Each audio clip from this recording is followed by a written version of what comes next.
good, better, best. Yeah. Let's go! Yeah. Bears find a way to get it done. Caleb did it. Your CHGO Bears postgame show starts right now. Let's go! Eating them dudes.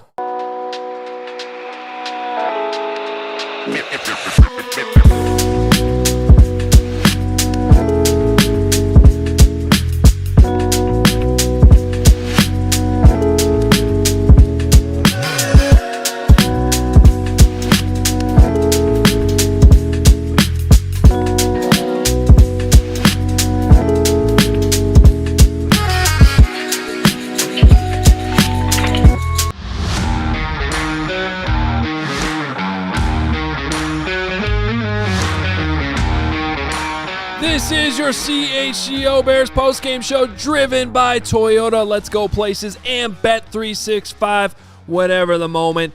It's never ordinary with your 6-3 Chicago Bears. Use code CHGO365 at sign up.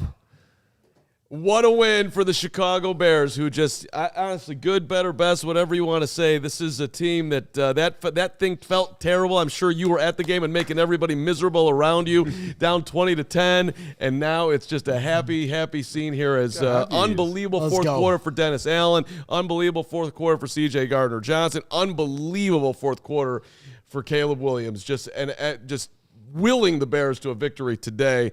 We'll get into all of it, but this is the way we start, and I see some amazing super chats come in. $200 super chat. The GOAT and the Cregulator are dancing. Let's start it here, though. The Adam Hoge instant reaction. It is presented by our friends at Toyota. Let's go places. I gotta be honest with you. I need to go on a little rant here for a second. I can't wait. Let's go. I don't want to hear it anymore about the Bears not winning games because of Caleb Williams. I don't want to hear about his body language tanking late in games for whatever reason. None of that happened today. He had every reason to pout. He had every reason to be upset that his guys weren't catching footballs. At one point in the game, Caleb's passer rating was only 68, and it was obvious to anybody who's ever watched football that he was playing way, way, way better than that. And he just never gave up, avoiding sacks, continuing to make big plays throughout the game. And then finally at the end, he said, you know what? I'm just going to take this in myself. Takes it all the way in the end zone. The Bears won this game because of Caleb Williams, and he never wavered throughout it. That was awesome. It was an epic Caleb Williams performance to will a victory in a game that seemed like the Bears were definitely going to lose. Heck of a game from him, honestly. That was one of his best games of the season. The stats, like you said, don't indicate that, but just the poise in the pocket. And we talked about him with the accuracy. That's something that Ben Johnson pointed out a couple of weeks ago, and it's something I think he really focused on. And in a tough day today with the cold weather, the rain, the snow, the whole bit, he was throwing dimes out there. And I was just really happy, especially the escapability in the pocket. Brian Burns and company, Abdul Carter, were breathing down his neck all day. And some of those plays, you're like, how the heck did he get out of there? And then was able to convert first downs. And hats off to him. I mean, just the guts late in the game to scramble there, put your head down, get into the end zone. I mean, incredible job by Caleb Williams, honestly. I was super happy with the team. And these are games that they normally would have lost. So that's 6-3 at this point. I mean, unbelievable. Hats off to Ben Johnson. Hats off to this team for never stop believing in themselves. Well, it's games that they would have normally lost. Last year, no chance they win the Raiders game, blocked field goal and all. No chance they win the Commanders game, fumble late. No chance they win the Bengals game, blew that one. Throw to Colston, run on third down, absolutely enormous. Down 10 in the fourth quarter today, come back and do it. 8 drops he was dealing with. 8. It was so and that doesn't even include one that negated by a penalty with Olamide later 9 in the game. Whatever. The numbers are relevant. It was a lot. That was Olamide Zaccheaus has been the most reliable guy ever since he put on a Bears uniform. Today looked like the worst receiver the Bears have ever had. I don't know if it was the weather or whatever it was. He wasn't getting a lot of help. And they just hung in there, man. That was, and Brian Dable, thank you. For whatever reason, at 2-7, you didn't want to go for it at the fourth and one, and then fourth and a half, at fourth and goal, whatever. That was. I was saying, kick the field goal, and they kicked the field goal, and it ended up being the difference in the game. Well, you were saying that because you wanted him to kick the I field wanted him goal. to You kick the thought field he goal. should go for the touchdown, Yes, just to clarify. you're 2-7. Guys, can we just I just want to celebrate something right now, because I understand that everybody's eyes were on the Bears game, rightfully so, but meanwhile the Blackhawks were playing at the same time. Connor Bedard, #1 pick. Caleb Williams, #1 pick. Bedard leads the NHL in points right now. Caleb's having a performance like this that'll be talked about everywhere. Like, this thing is turning in Chicago right now. Like, we could feel it. Actual superstars to like the. I don't know, I'm going to be careful with this, but there was once a guy named Derrick Rose that played here, and we all felt that feeling. But you know what I'm talking about? Yep. We had Patrick Kane in this town. We had Derrick Rose. We had guys who, yes, that guy's the GOAT behind us with the 23 jersey, but there's other superstars, and it's just, we've been starved here now. It feels like basically since the Cubs won the World Series, and finally it feels like this is turning. And in the last, just since noon today, you could feel that if you were paying attention to both games. Caleb was so clutch today. So clutch. He had every right, honestly, to fold and just be pissed off at everyone. He was getting no help out there. He's running for his life. They can't catch a ball for him, and he just willed this team to victory today. It's so exciting. Yep, this is a game that he should have honestly had over 300 yards, probably 3 touchdowns. I mean, he was throwing darts there. Accuracy was something that we've been talking about for weeks. His most accurate game. So we've seen progress, especially in the pocket. What I loved is sometimes avoiding those rushes, keeping the eyes downfield, something he didn't do in previous weeks. So this was a heck of a game for him. We're seeing growth. For anybody that said he isn't the guy, it takes time sometimes. Yep. And we're going to see him continue to improve. So I think it was a great game to be able to not play well offensively because of the drops and things of that nature. But when you had to have it at the end of the game, he came through in the clutch. Yeah, I'll tell you what, as the minutes were waning in the fourth quarter, I made a business decision. I was at Soldier Field here today, and something needed to change, so I left. I left. And I never leave games, but you know what? I knew it was you yelling when the offense was in the red Chicago. zone. We needed a mojo switch, and I walked out as they were deciding to whether kick the field goal or try to go for it to go up 14. They kicked the field goal, and then I made my trek back here to the CHGO Sports Studios, and since that moment, Caleb Williams took over that game. Is the Chicago Bears a great team? No. But are they a good team? You're damn right they're a good team. Why? Because they never quit. The never say die Bears once again win a game that they never would have won in years past. They now move to 6-3 on the season, 3 games over 500 for the first time since 2020. And because Ben Johnson has created a culture here in Chicago that flipped, they have now won 6 of their last 7 games after starting 0-2. They have continued to respond to adversity. Today was a crap game for the Chicago Bears. But you know what? They didn't sulk. They kept fighting. And Caleb Williams willed them to a win here today that then lifted the defense up to make plays. CJ Gardner-Johnson with a huge sack. Great dial-up by Dennis Allen to continue to stay with the pressure. Turning the ball over on Jaxson Dart there as Jaxson Dart was shredding them on the ground and in the air, knocking him out of the game. Now that flips the whole game on its head. Tremaine Edmonds finishing that game strong. Rome Odunze catching the ball at the end. 9 drops. Finally, guys are catching the ball. But Caleb Williams says, you know what? I'll take the win on my own and run for 17 yards for the game-winning touchdown. And that is what is showing here in Chicago is they still have a long way to go. But if this is the start of the Ben Johnson era, I can't wait to see how this continues here going forward. That light at the end of the tunnel, the light gets brighter and brighter. I'm so excited for the second half of the season. Not because they have a chance against every great team in this league, but because they're not going to quit week in and week out. And that is the culture that Ben Johnson has created. And Caleb Williams then took that culture and willed his team to victory today. I couldn't be more proud of the Chicago Bears for how they fought today in a crappy game and flipped it on its head and won the damn game. To celebrate that Braggs, the celebration, let's bring in some big money super chats here. Hoge, why don't you give us the first one here? Who do you want to pick, buddy? Yes, our first Toyota big money super chat from our guy, the GOAT, Mark Gauthier. $200. Oh, he's feeling good. He's feeling good. Says, bear the F down. What a comeback. Can't wait to see the post-game locker room from the coach. That is must appointment viewing. Yeah. I think that's what I'm trying to say. Ben in the locker room it's really one of my favorite parts of the week. I'm going to go off on a tiny tangent here because my college football team finally won a game yesterday. It was Jahns and Badgers, and they put out the post-game locker room, and I'm watching this, and I'm like, this is Matt Eberflus.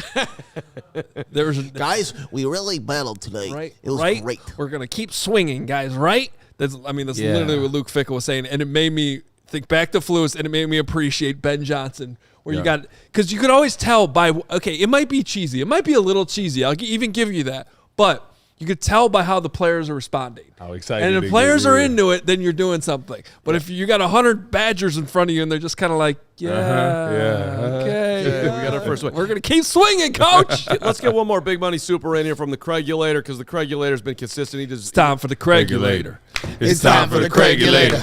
It's time for the Craigulator. Opening block, Craigulator's got to be in at $100. Caleb game ball, cold hands in the wideouts. These drops are robbing our QB of his 4K season. He's still on pace for that, even with the drops today. So, and look, 4K, 3,900K, whatever it is.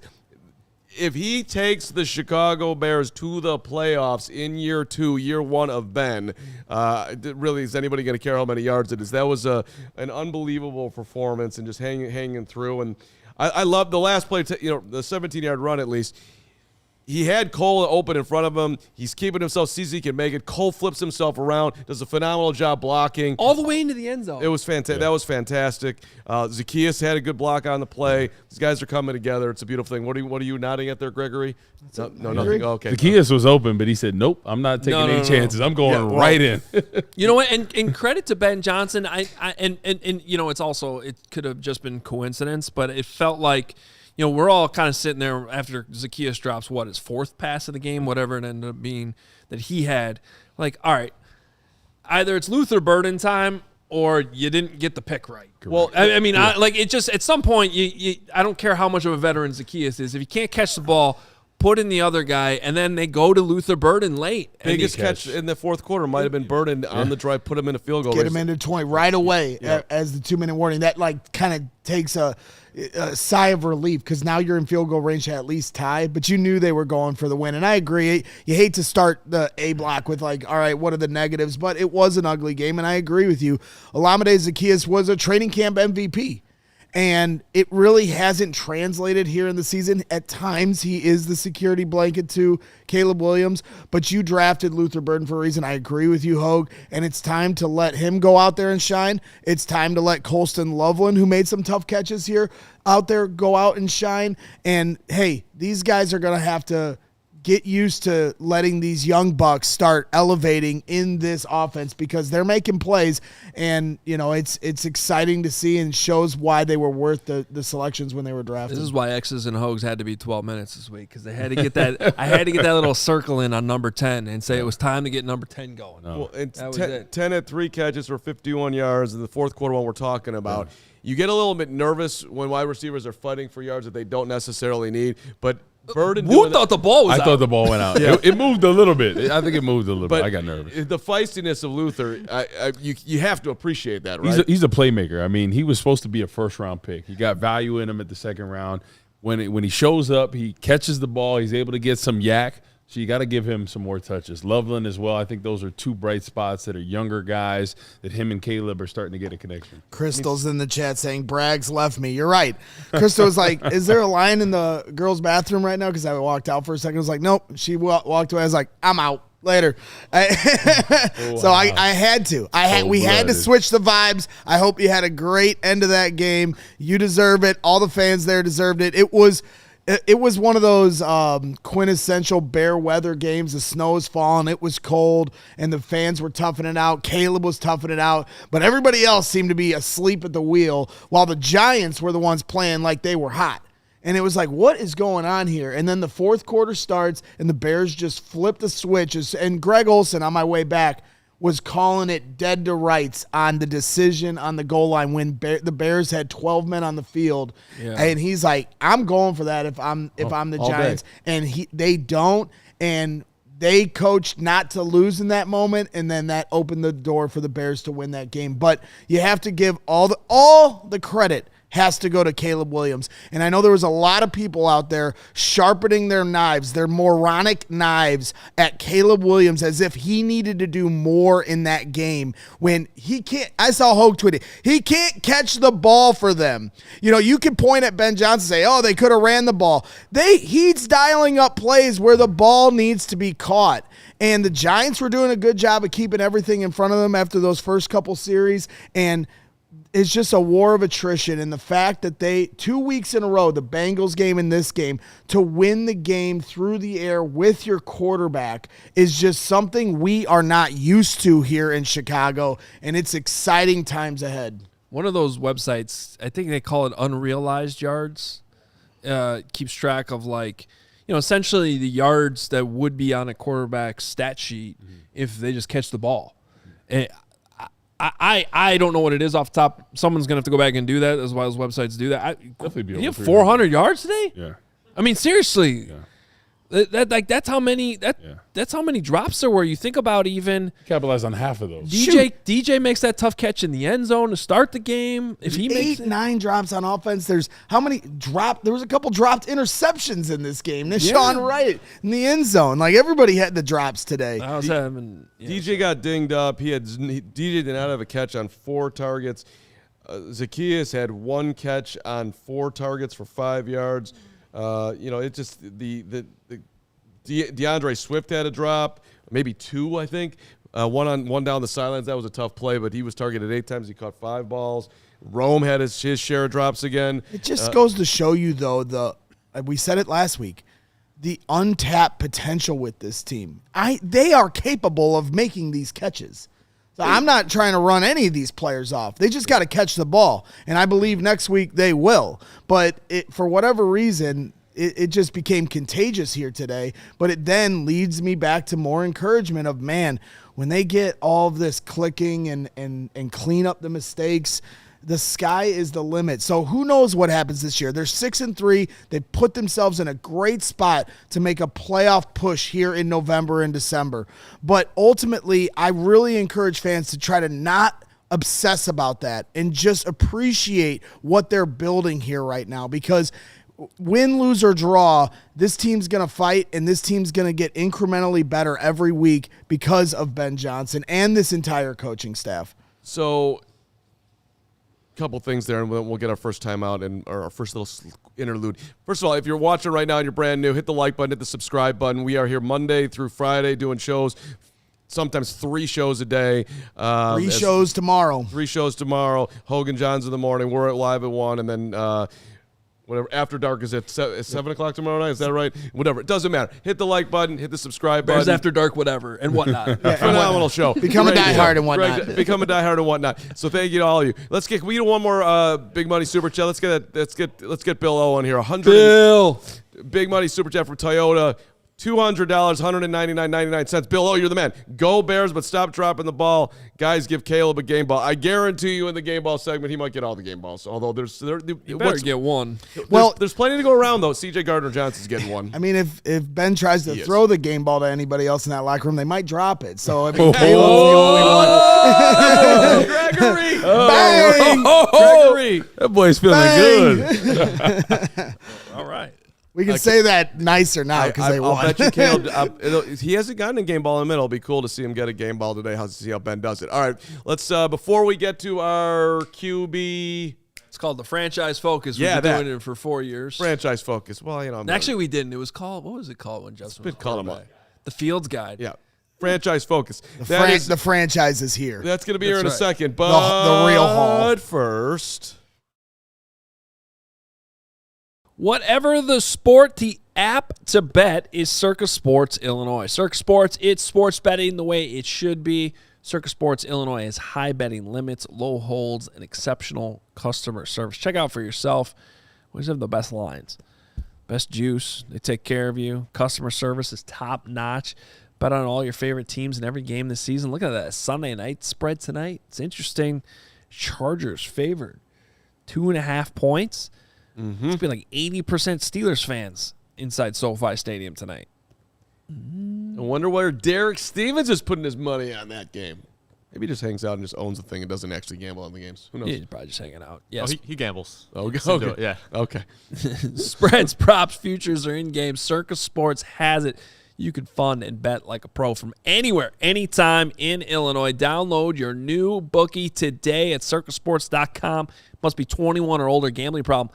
Call 1-800-GAMBLER. Hey, Bears fans, shout out to our friends at Toyota. They've got 25 vehicles that are available with all-wheel drive and four-wheel drive. 25. The RAV4, legendary versatility. That thing, the RAV4 holds its value. Phenomenal car. The Grand Highlanders, adult size, third row. That's for real, too. Tacoma, the wild side, comes standard. You've got a wild side. Job sites to campsites, game nights. There's an all-wheel drive or four-wheel drive Toyota. Get you there in style. Find yours at Toyota.com or visit your Chicagoland Toyota dealer. Toyota, let's go places. And now's a great time to become a CHGO diehard. Upgrade your fandom today. All of Jahns' outstanding written content. You get the insider analysis column on Wednesday. And Carm grades. Almost as good as Fran Duffy's draft guide. All available now. Use code JAHNS. Get a great deal. Become a diehard today. Carm grades. Time for your franchise focus. Caleb better get an A in Carm's grades. He will be getting an A, buddy. This week. Don't you worry. Yeah, okay. Maybe an A++. Wow. It was a big day. Did you ever get an A++? Sure not. Okay. Well, Jim. Jim. That was great in gym. Obviously, that didn't grade your jump shot then. Whack. Burned. Time for your franchise focus. Caleb Williams, what a game this was. And honestly, these numbers don't even do it justice. So he finishes 20 of 36, 220 passing yards. Easily should have been over 300, probably 350 or more. Those 63 rushing yards were huge. Steven, shout out to Steven. He called that out earlier this morning that he liked Caleb running the ball today. 2 touchdowns, 1 throwing, one rushing. And then, obviously the third down numbers and the fourth down numbers were not great today. Those were not all on Caleb. Drops a part of it. This was just one of those games where you got to turn on the film. Those numbers aren't bad, which is great, but you turn on the film and it's even better. Yeah. Well, people will look at those stats and say, "Oh, he's mid." But I got a text in the middle of the fourth quarter from a Packer buddy that said Caleb is ass. Yeah, exactly. So because of stats, and they see red zone. It just goes like people show their hand. Yeah. Like today, so many Caleb doubters showed their hand so quickly by blaming this game on him. Kind of shows your lack of open-mindedness to a conversation. You've already given up on Caleb. Christian Solid tweeting me all day, you're a moron, okay? You know exactly. I know you're in the chat, Christian, and all you want to do is hate on him and blame everything on the quarterback. It's silly. Give this dude a chance. Open your eyes to what he did the entire game. He was out there throwing dots in the first half, in those first quarter. 2 drops, huge ones in the end zone that were absolute dime balls on the move. Caleb Williams started the game great. Players didn't help him out, and then ended the game like a superstar. For anyone to be sending you text, Hoge, or sending me tweets, or any of these guys out there looking to write this dude off, sharpen your knives at him because you've got some predisposed opinion of him over the last 2 years, you are jaded, and you will not be open to giving up the idea that you might be wrong about Caleb Williams. And it doesn't matter because he's not listening. He's going to be unapologetic, painting his nails and glitzy gazelling his ass into the end zone. And you guys can keep writing or tweeting or doing whatever you want to do or texting. Caleb Williams is winning games right now. Right. But if he is listening to the show, Caleb, we'd love to have you on someday. I didn't get any texts of people talking about Caleb. The guy that was on blast for me and was I thought Ben Johnson was having a little bit of a rough day. You came into this game. The New York Giants can't stop the run. The Bears did not run the ball a ton today. I was completely surprised by why would you not put the ball back in Kyle Monangai's hands? Why wouldn't you lean on DeAndre Swift? They just didn't do it. It put a lot of pressure on the quarterback that seemed unnecessary. But in the end, what Ben has developed here and what Caleb has really been all about since he's been here. I mean, you say whatever you want about him. That dude believes in himself, and this team now all of a sudden believes in themselves that they will come back down 10 in the fourth quarter on a day where it feels terrible and Greg Braggs leaves the stadium to try to get a different flow going on here. And somehow, some way, the Bears have been able to flip it in the fourth quarter, and that is, to me, the most exciting thing that's going on right now. There is a belief that this team is going to find a way, and we haven't had that in Chicago in, maybe literally ever as far as fourth quarters go. Yeah, I think his confidence is off the charts because there's been games where he's really struggled at times with the accuracy, right, the happy feet. But today was actually, like, in the pocket was awesome. The Giants should have sacked him about 8 times. Abdul Carter, Brian Burns, literally like Houdini out there. Dead to rights. Yep. Was able to get outside You called that. him Houdini. He was Houdini. It was unbelievable. Abdul Carter probably should have had 3 sacks. Brian Burns probably should have had 4. But literally, that was unbelievable, his escapability. And what I like is the ability that when things aren't going perfect, he still rallied them. He still got the job done. And stats only tell a little bit about the tail of it because people will look at it and say, oh, the stats aren't great. You got to look at the full picture of the game. He's throwing the ball on the money, and the accuracy was there. So we're seeing improvement from them, and nothing's going to be perfect in this league. Win is a win. It doesn't matter how pretty it was, how ugly it was. A win's a win. You guys probably already know the answer to this, but if you didn't, you watched the game, like how many times would you have guessed Caleb got sacked today? I would have said 6 at least. 0, right? The answer is 0. I was just thinking like he probably got sacked twice, but he avoided like 4 or 5v others. Yeah. He didn't get sacked somehow. Yep. That's insane. He was running around the whole game. Right? One of them got called back. One got called back. Abdul Carter. That's what I'm saying. He put this team on his back today. And that was after the team had let him down time after time after time. Yep. And, you got people say, oh, Jaxson Dart's outplaying him. No, he wasn't. The Giants players were making catches on the sidelines when the Bears players weren't. And so you're 100% right. The Houdini act, avoiding the sacks, the accuracy today was on point. Everything, his confidence. I mean, you saw it in the last game against Cincinnati. There's a still screenshot picture of him smiling before he threw the game-winning touchdown drive against the Bengals. I promise it was the same thing going into that last drive for this game. His calm demeanor is something that is a real weapon for him because he doesn't get too high, doesn't get too low, and is ready for those moments. Well, that's one thing we haven't talked about, the Jaxson Dart part in this. I don't care who was playing better or not. Jaxson Dart was having a great day.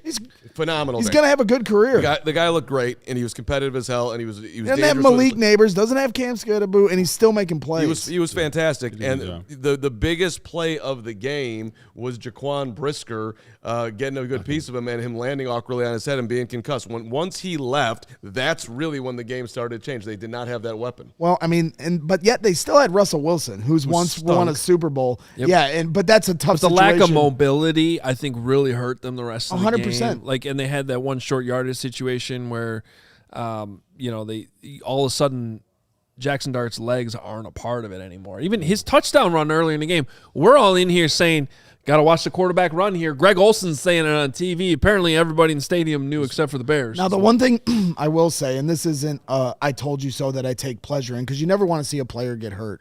But I did say if you watch Brick by Brick on Thursday in our blueprint, The one thing, they use Jaxson Dart like this in every game. And they use him like a battering ram in a lot of ways, like almost like Cam Scatterboot. And I was saying this just with Jaden Daniels a few weeks ago. Now that your season's starting to go a certain way, you're now 2-8. You're the Giants. And Jaxson Dart only knows one way to play the game, to win games. But this is your franchise quarterback for the future. And the more you put him in harm's way, the more likely those moments are going to happen. And that's another difference with Caleb. He doesn't take too many of those bad hits. And that's why, to this point, knock on wood, because you just never know, these guys, are coming for everybody. I don't care if you're good at avoiding sacks or not. But at the same time, when you don't take those hits and it's not dependent on you making plays, then you stay out of harm's way. They dip their hand too many times in the well to have Jaxson Dart do everything, and eventually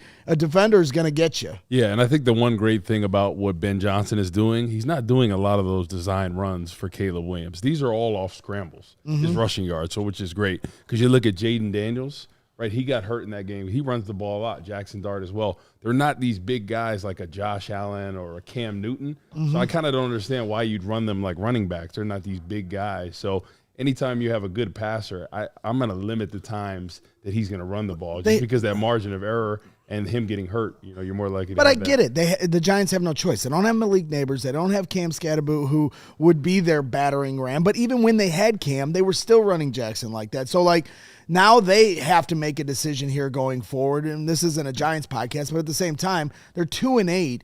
And you've got to have a focus on the future. And if you're going to keep trying to win games at all costs, which also includes putting Jaxson Dart in harm's way, those kind of things are going to happen. So you got to be careful. But that's the difference between having a guy like Caleb, who has made it through every start of his career here so far. He doesn't how many times, we're talking about how many sacks he avoided. He had all those rushing yards. How many times did he take a hard hit? One today. The knee to the head, that was crap. Where was the penalty on that? Yeah. But outside of that, which was well after the play, he slid there. He doesn't take those kind of hits. Yeah, and I agree. You got to protect the player. Even if it was accidental, and I'm not even sure it was accidental, it's still a knee to the head, and he slid. It should be a penalty. All right, we got a lot coming up here on the show. We're going to have our players-only segment.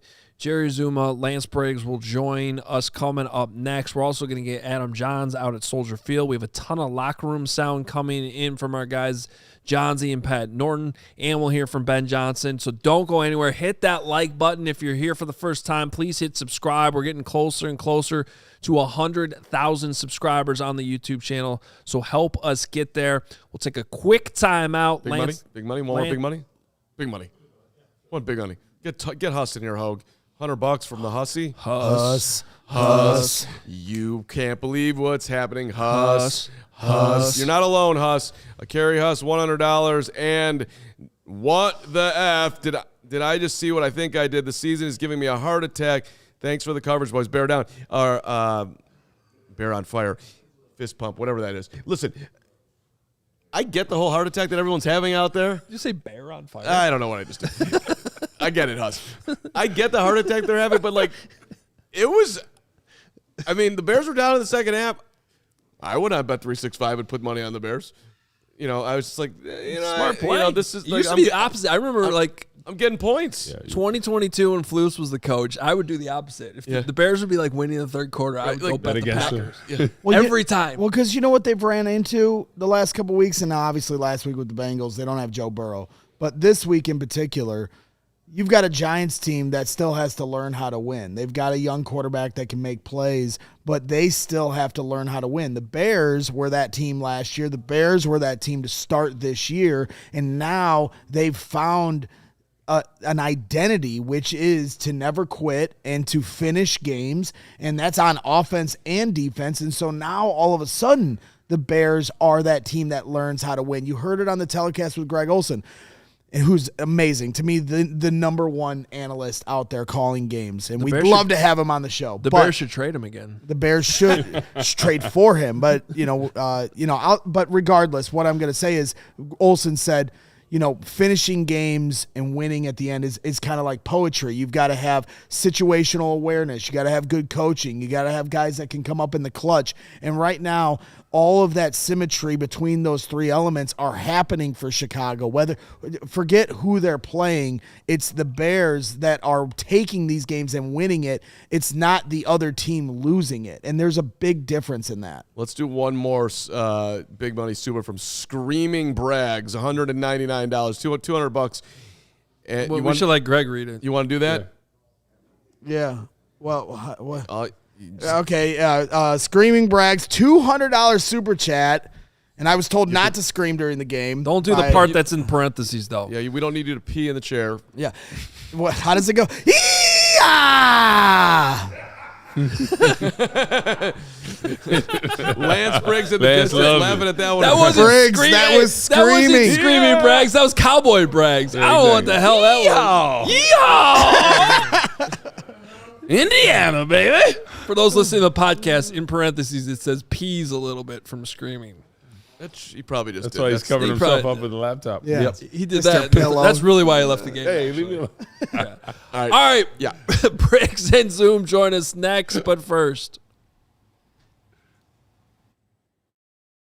Fall always feels like a reset. You got school things going on at home. You're busy with routines. We got football season. The days are shorter. The sun's never out. Man, finding time to cook can be tough. That's why I love Factor. I actually had 2 Factor meals in one day the other day because here's a life hack I figured out. If you have to feed your kids really quick, you could actually take one of those Factor meals and just split it in half. Bam. Already in like 3 minutes. Plus the Factor, Steve and I are talking about this all the time. The meals are really good. We're sitting there. We were both eating Factor at the same time, like post-show last week. I had the hamburger with the spinach in there and nice sauce on it. Delicious. It's great. So more choices, better nutrition. That's why 97% of customers say the Factor helped them live a healthier life. Feel the difference no matter your routine. Eat smart at factormeals.com/CHGO50 off and use code CHGO50 off to get 50% off your first box plus free breakfast for 1 year. That's code CHGO50 off at factormeals.com for 50% off your first box plus free breakfast for 1 year. Get delicious, ready-to-eat meals delivered with Factor. Offer only valid for new Factor customers with code and qualifying auto-renewing subscription purchase. So delicious. Also, when you're eating your Factor, you want to be hooked up with your Branded Bills. Shout out to our friends. Branded Bills. Our friends at Branded Bills. Snapbacks, truckers, fitted, beanies, tees. They got you covered. Performance and style. They can even make Greg Braggs look at Big Ten schools. 40 colleges total: Ohio State, Minnesota, Illinois, Indiana, Iowa, Maryland, Michigan State, Penn State, Purdue, USC. All the good custom headwear. Start your order with their dedicated team to help you create the exact custom apparel you need. Head to brandedbills.com and use the code BBCHGO for 15% off your first order. Brandedbills.com. Use that code BBCHGO. BBL. All right, time now for one of my favorite segments every single week. Come on. Sorry. Was that muted, Steve? That was not muted? Shout out to him. It's contagious. You don't need a mute button. Let it go. I got Jerry Zooming to my right, Corey Wootton, Lance Briggs to my left, of course. Time for players only. Let's start with the quarterback. It seems to be the story. On the money. Which one? The one that won the game. Oh, okay. We'll go with the one that won the game. He was on the money today. He was doing some magician magic tricks in the backfield when arguably one of the best defensive pass rushes were coming at him, and he was dodging bullets. He looked like Neo back there in the Matrix right here, just dodging bullets, okay? It was pretty amazing to see that. You ask any real football player, he was very lucky. Very lucky. However, what I did see, what I loved seeing was he was on the money. The guys he was throwing to, not so much. They dropped a lot of opportunities. I do think that, when the Bears trailed by 10 points, had the receivers have held on to the catchable throws that he threw to them, I think the Bears would have led the entire game. Yeah, it felt like we were talking during the game, like even when things weren't going well and they were trailing, we're like, Caleb's playing pretty well. Yeah. Playing very well. Yeah. You know, staying in the pocket, delivering the football, which we like to see. At the end, he had to go out there and go win the game.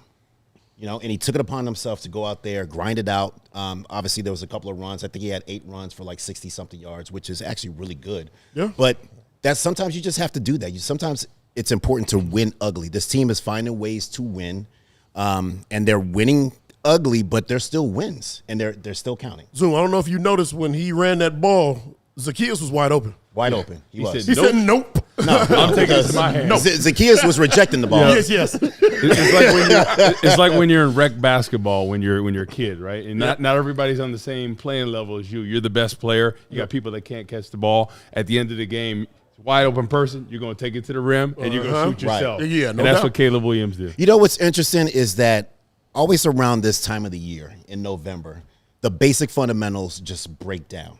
And I'm talking about catching the ball, tackling. Getting in your gaps. Getting in your gaps. Staying focused mentally, not jumping, no false starts.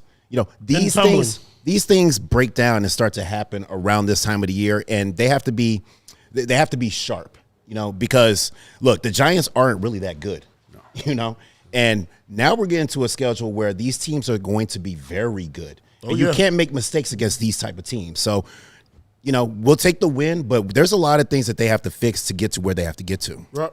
Yeah, the happiest I was about his accuracy, because I think that's something that we talk about every week when watching the game. Oh, another missed one, man. He's got to hit him on this. Yeah.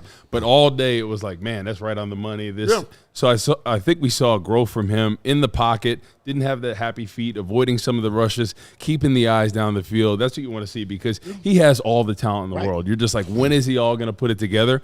And that's why I hate stats sometimes, because casual fans will look at this and say, oh, he's mid, he's this. But if you looked at the game, this was probably his best game other than the Cowboys game. Yeah. And I thought he did better today, just how he took command of that offense. Plays. Right, how he's keeping his eyes down the field. And we saw growth from him. So that's why stats only tell us. You'd have to watch the game to know how well he played. Correct. Because if you look at stats, this wasn't his greatest passing game this year. But if you watch him, this, from a technical standpoint, this was probably his best game. It's all about making plays. Yeah. No just make plays. I don't care really how you do it. In the heat of the battle, sometimes you just have to go out there and just do it. He did that down the stretch, brought the team back, and put themselves in positions to win, and they won. And he didn't chip a finger. Nail. How you know that? Or the finger. You don't know that. Hey, since I got 3 defensive guys up here, I do want to ask you, at times it felt like the defense was very leaky today, and you're getting kind of frustrated. And and I know it's the Giants, but they only gave up 20 points. I'm going to go a little bit more big picture with you guys. I'll start with you, Lance. Just how are you feeling about this defense right now? How worried are you? Do you feel like they could turn it around? Remember, they didn't have TJ Edwards today. Okay. Ideally, Kyler Gordon comes back and stays on the field, which is a big question mark. And then maybe even Jalen Johnson at some point. I'll tell you this. I'm never excited about a defense that gives up 400 yards or over 400 yards of offense. This Giants offense is it's different than their defense. Their offense, they're more middle of the road. And Jaxson Dart, I think he ate our defense up a little bit. Whether it was throwing it to 18, who was wide open all day long, all right, or beating him with his feet. Beating us with his feet and scoring 2 touchdowns. So it was that was a little disappointing, and I am worried because again, the Giants, they're not one of the known to be one of the better teams in the league right now at all. But we're about to go on a stretch with a stretch of the better teams in the league, plus league opponents. So that the things that we're worried about is going to add up. So like we were talking about, the little things that creep in, you talking about towards the end of the season or middle of the season, rather, the gap discipline. Yeah. Simple zone read plays. You know who's got the quarterback, who's got the dive. Soft coverage. Yeah. Tyreek Stevenson, how many times is he going to give him a 10 to 12-yard cushion? Right. right? You got to play ball. You got to press coverage. The one good part, what I liked, when the game has been on the line the past 2 weeks, Dennis Allen has dialed it up. That's right. Right? And that's in those key situations. You want to get pressure in their face. Joe Flacco last week couldn't complete that Hail Mary. And then Russell Wilson, third down and fourth down. You force the ball out quick. That's what I love. You look at this defense, and this defense has been taking the ball away. And they did that again today. But, things are a little bit skewed because if they didn't take the ball away, this defense really isn't that good. They can't stop the run, and they can't stop the pass. You have to be able to stop something and make a team one-dimensional. And right now they're having an extremely hard time figuring out what they want to stop. And right now everything is open, and especially with this time period right now where tackling, wrapping up and being able to get guys on the ground, like that seems to tail off a little bit. So they have to focus in and figure out exactly who they want to be, what their identity is, because right now they don't have an identity. Yep. Yes, they take the ball away, but right now, the past couple of games, that clouds a lot of the issues. Sometimes exactly, it clouds it typically. Exactly. And if we're not getting, we give them a lot of praise because they take the ball away, but at the same time, like this defense is very vulnerable to the run and the pass, and it's worrisome because what you do that we just talked about, when you go get with your group and you look at this, fellas, we're giving up. We're allowing 400 or plus yards a game. We Too can't. much. That's not winning football, right? And then if you look at this Giants offense, they're really not that good. Wendell Robinson, Slayton, right? They're middle of the pack. They're receivers. middle of the pack, but we made them look really good. Yeah, today. They're playing with a lot like of if Malik Neighbors was healthy and oh my goodness, out, like, thank God, Cam Scattaboo and Scattaboo would have gone It'd for be different. 200 yards. So Zoom about the coverage. Why is Stevenson playing 12 to 15 yards? You know how I feel about that. I'm all about getting up and mixing it up with the wide receivers. I'm all about no free releases. Some certain times coverages dictate what you have to do. So if they have zone pressures on, which they had a lot of, you have to stay off of him and expect the ball to come out quickly. I understand that. But for me personally, I'm going to challenge these wide receivers, man. I'm going to get up in their face, mug them at the line of scrimmage, and give more opportunity to the defensive line to get home. Because that's really what we want. We want our defensive line to get home, but you have to be disruptive somewhere. And an area where they can be disruptive is getting after the wide receivers. And you look at Tyreek Stevenson, right? They're big defensive boys, back. Right? Get your hands on them. They're physical. So we just need to see more of that from Dennis Allen, because it seems like the common denominator is when they're doing well defensively, getting the pressure is when he brings an extra guy. He brings 2 extra guys. So you got to keep the pressure in the quarterback's face. But on top of that, man, we still have to win our one-on-one battles. That's number one, man. Just beat your guy.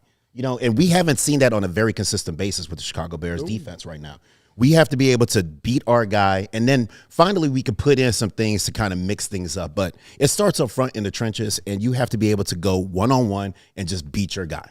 I think the key is, real quick, about inside, the 3 technique. We're not seeing enough of them. The 3 technique is the engine that runs that, right? Absolutely. Tommy Harris, correct. Yes. Henry Melton. When they really got going, Yeah. that's when the defensive line Absolutely. can really make their mark, especially the guys on the edge, because they can't step up. They have to go around. And all of a sudden, those sacks fall into the end's hands. Absolutely. All right, well, we got a lot more coming up with these guys.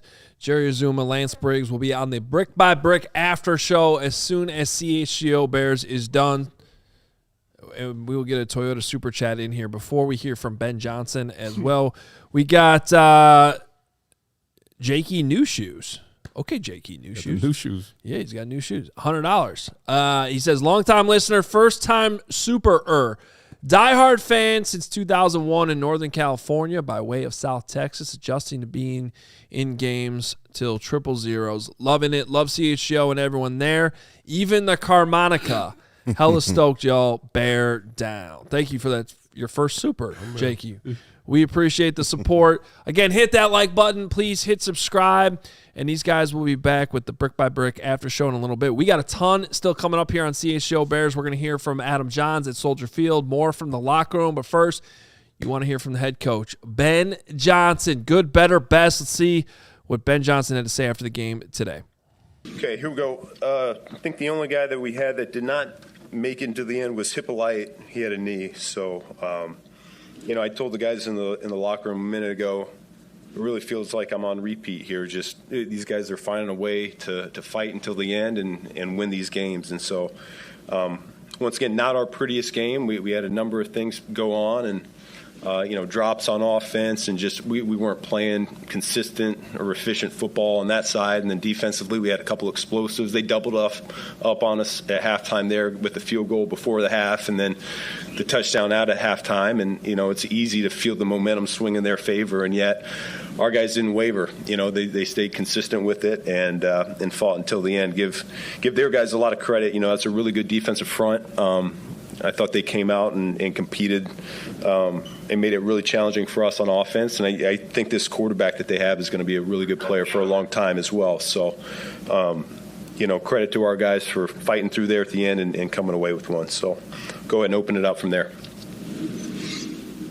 And the drops offensively, did you see consistent problems as far as causing that? No, if it had been popping up in the course of practice or something like that, I'd be more concerned. But as of right now, I think it's an anomaly and something that, we'll certainly talk about and address. But I don't think that's really who we are.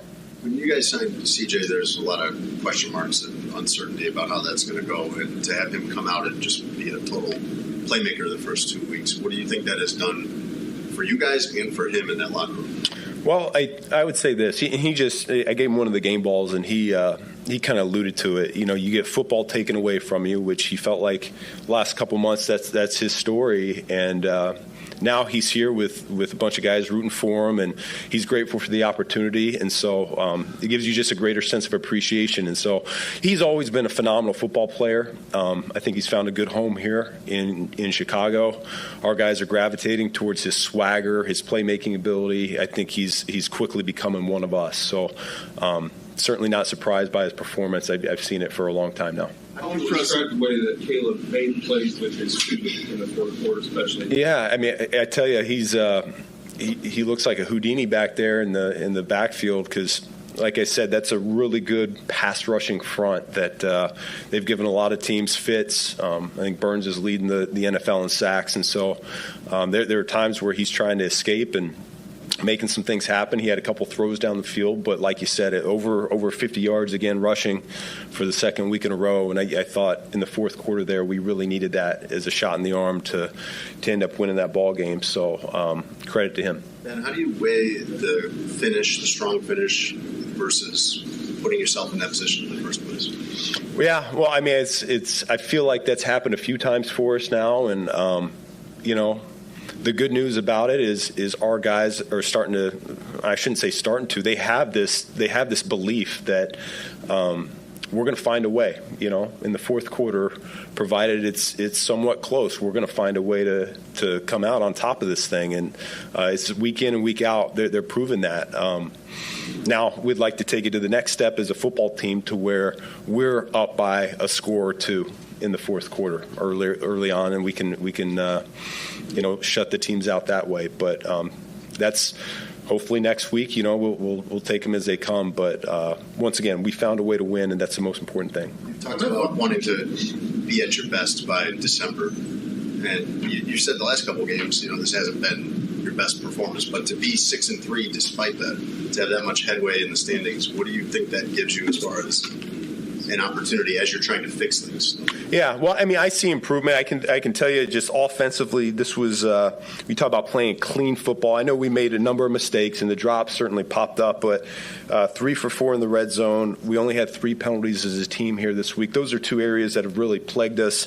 Our red zone defense was we held them 1 for 4, and so yeah, I do see us still getting better each and every week, even though it might not look that way when you're necessarily watching the game.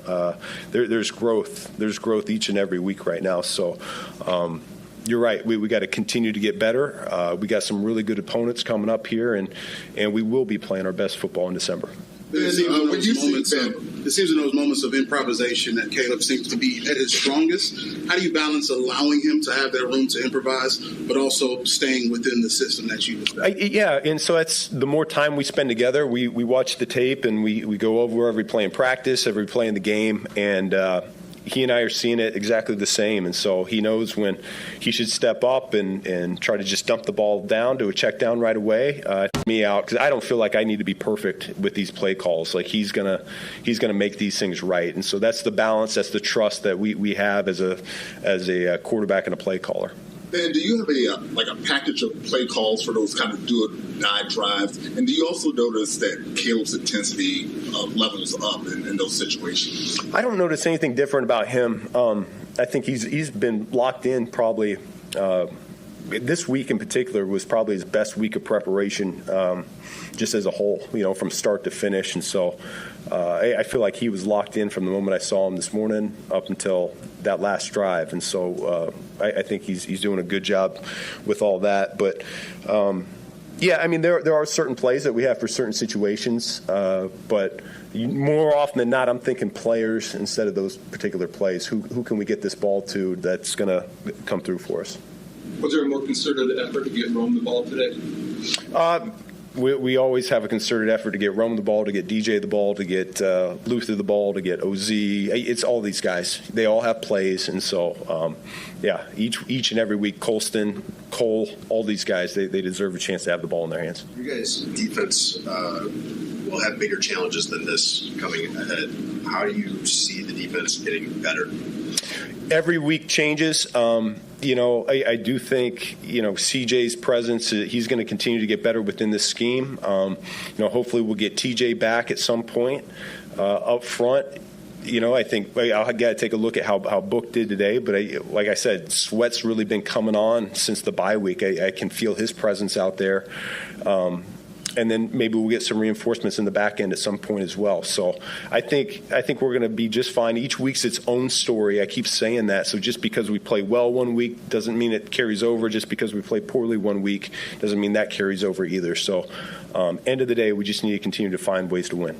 Does CJ kind of bring that kind of emotional intensity that Kyler did, or do you have a number of guys in the defense that does that? Shoot, I haven't been around Kyler a whole lot yet. He's been dinged up, and so I can't speak to that. But no, I listen. I love what CJ brings to the table right now. You feel him out there. He's a football player. He loves to be competing. And he finds himself around the ball quite a bit, and so I think we all appreciate that. What do you think of DJ playing through the injury, and how bad is that? Unknown yet, but he's doing. He'll do everything he can. I think we got a bunch of selfless guys on offense right now that, like I said, they're going to do whatever they can to be out on the field for their buddies. So, thanks, guys. Thank you. So there you have it, the head coach, Ben Johnson. As we move on to players only, a couple things stood out there. CJ Gardner-Johnson got a ton of love in that. Yeah. And let's give some credit to Ryan Poles and the Bears by identifying somebody, Dennis Allen, who they could use when you were in a dire situation, needing help on the back end. Who can do it? And he's talking about him appreciating being back on a roster. And, it wasn't – if you go and watch back the game, you'll see some plays where CJ could have played a whole lot better. But when they needed him, even if you're untouched, it's never that easy to get the quarterback to the ground. I see, especially for cornerbacks, they miss it all the time, and he made the plays. You can't cry over spilt milk, but you almost – it would have been nice to have him the week of the Ravens game. And he just played on the Ravens too. And you see the instant impact that he has with this team. And then you also have to then credit Dennis Allen, because obviously he had a big influence to bring CJ Gardner-Johnson in here, and then have an ability to put him in situations where he can make an immediate impact on this team. So he's fitting in perfectly for this team right now. I think Ben also just gave Caleb his greatest compliment that he's given him, which is that his play calls don't have to be perfect, because even if they're not, then he'll make it right. That's a hell of a comment right there. Well, I think the symmetry of we've tried to figure out how this marriage of Ben Johnson and Caleb Williams will go, and I think this game and the Bengals game is kind of a proof of what it is. And like that final drive against the Bengals, Theo Benedict gets beat and Houdini comes out. Ben called him Houdini. You called him Houdini. He makes a play, gets yards for a first down. That's all Caleb. Next play is Ben Johnson dialing up a throw that they were hunting for all game. That's Colston Loveland to the end zone for a touchdown. And so the same thing here today. Ben's drawing up plays where guys can make plays. But at the same time, Caleb Williams is making plays when everything goes to hell. And so that, I think, is the marriage and the balance of how do you find ways to let Caleb be Caleb, but then also play within the framework of Ben Johnson's offense? Well, I think the whole thing this offseason was we need to find a coach that can get the best out of number 18. And a couple weeks ago after the Ravens game, Ben Johnson challenged Caleb after that game. We kind of thought, man, he's a little irritated with him. But I think a good coach knows how to push people to the next level. And we see an improvement, right? Is it perfect at times? No. But this week was incredible in the pocket, the accuracy. So he's getting better week in and week out. The Ravens game, it was a tough one. But I think for the most part, good coaches know how to push their players and get the best out of them. And what we saw today was Caleb Williams, in my mind, his best game and performance. And at some point, we have to trust Ben Johnson. At some point, when he says during the training camp, hey, if we don't clean up these penalties, we're not going to win many games. Check, correct. And then as he keeps saying throughout the season, we are going to be playing our best football in December. He just said that. You better believe it, because Ben Johnson is the one saying these things, and they're consistently coming to fruition. Well, he's been saying that since August, too. So he planted that flag, man. Can we get to December? Let's see how many let's see how many wins they get in November, and then I can't wait for December. Yeah, go ahead. Small nugget in there that maybe got bypassed. He also said that Caleb had his best week of practice in terms of preparation. Yep, that was another one. And that's a big part of this, and I think that came to fruition today as well. And then I just want to point this out. You know, the Packers have a game tomorrow night at Lambeau. Tough game against the Philadelphia Eagles. And if they lose that game, your Chicago Bears will be in first place. Well, their best offensive playmaker is out right now, Tucker Kraft. Well, they'll be tied with the Lions for first place. If we're really going to just. I'm sorry, I didn't know that the Lions already won. The Lions are up 21-3 They're right smoking. now. 20-3. Regardless, I think what's exciting about what he's talking about, best. Is that not first place? Can't I just celebrate the Bears being in first place? I agree. They lost to the Lions. The Lions have the tiebreaker. No, you cannot. You the cannot. Bears We're going to live in reality. They would not be in the first Lions place. twice. That hasn't happened yet. First place. First place. First place. Thank you. Don't have the majority tiebreaker. rule. Lost to the Lions. Majority rule. rule. Who votes Bears? All those in first place? favor. Yep. The ayes have it. Stevens voted 2. 4-1. You lose. You suck. Don't get overrun by Hoge with his bully acts. They were not bully acts. You just bullied Steven. I didn't need his vote. It was already 3-1. Hand was up. Yeah. Hand was up. Okay. Doyle rules. Hey. All in favor of Carm taking a 2-minute timeout in the penalty box, say aye. Take that L, Carm. Can't do it. So the bottom line that I'm trying to get, they're in position. They have set themselves up that at 6-3, that every single one of these games is going to matter. Yep. At Minnesota next week, Vikings lost at home today to the Ravens. They were up early, fell apart. JJ McCarthy was picked off twice. Huge game next week. You could bury Minnesota at the bottom of the division if you get that one. Vikings lost today? Sure did. Didn't know that. To the Ravens. Wow. To the Ravens. It's crazy. 4-5. It's crazy. So as Robert Lee says in the chat, then that means as of right now, the Bears are in first place. Right now. The Lions game is Lions That's true. Now that is true. Yeah. That is technically true. Detroit hasn't played, and no, then that's not true. I don't think Stop that is it. true. Just embrace. But isn't it true? Isn't it crazy? Feel the rhythm. Hasn't lost yet. Yeah. Feel the rhyme. Carm's feeling the rhythm. Isn't it crazy how this played out? A lot of rhythm over there. Shout out Rhythm. They were troopers. Everybody that came to the tailgate today, because it was nasty this morning, and 2 home games in a row, whether it was the Saints game and this one. Come to our tailgates, because no matter what, it's a party over there, and the Rhythm people showed up. First tailgate for them. They were great, and everybody was bearing the up. It was a party. But it's crazy how this NFC North has been shaken out. After week 1, we're like, oh, Green Bay looks like the best team. Right then, Detroit rebounds. Minnesota looked okay for a couple weeks. J.J. McCarthy struggled. So now it seems like it's up for grabs. Obviously, Detroit's playing pretty well. But I think this NFC North is still up for grabs. The Bears keep getting better offensively, and I think they can be one of the best teams offensively. They have the potential.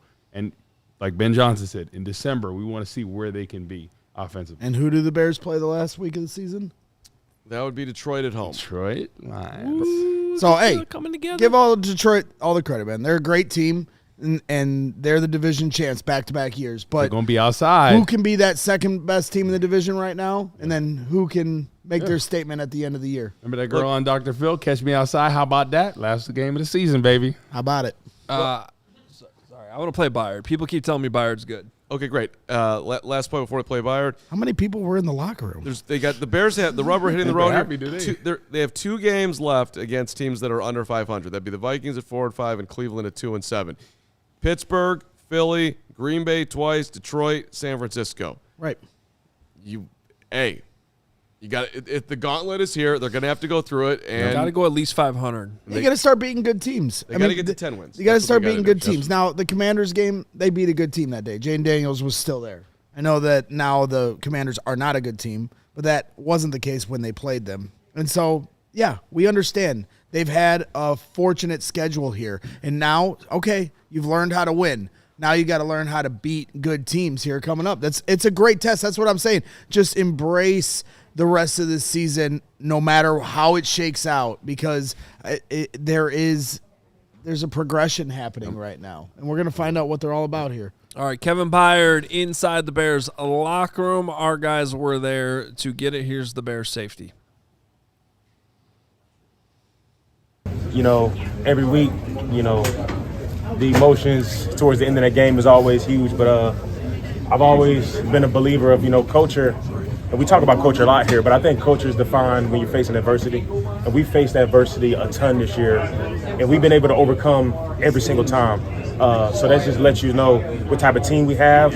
The belief is always there, and I think we can kind of lean on that belief that when we get in these close games, we're going to eventually come out on top, and I think we did that today, obviously. You used the word belief, but for 3.5 quarters, things were going very well. How do you keep that? It would be human nature to sit there and be like, maybe today's not our day. I mean, how many games this year has been like that? You know what I mean? That's what I think. Yeah, exactly. That's where the belief comes from. Now, obviously, we need to play better, within those first 3 quarters, 3.5 quarters. But at the end of the day, man, it's the 2025 Bears. You know what I mean? It hasn't been pretty, at times. But like I said, the belief's there. The turnovers has been there.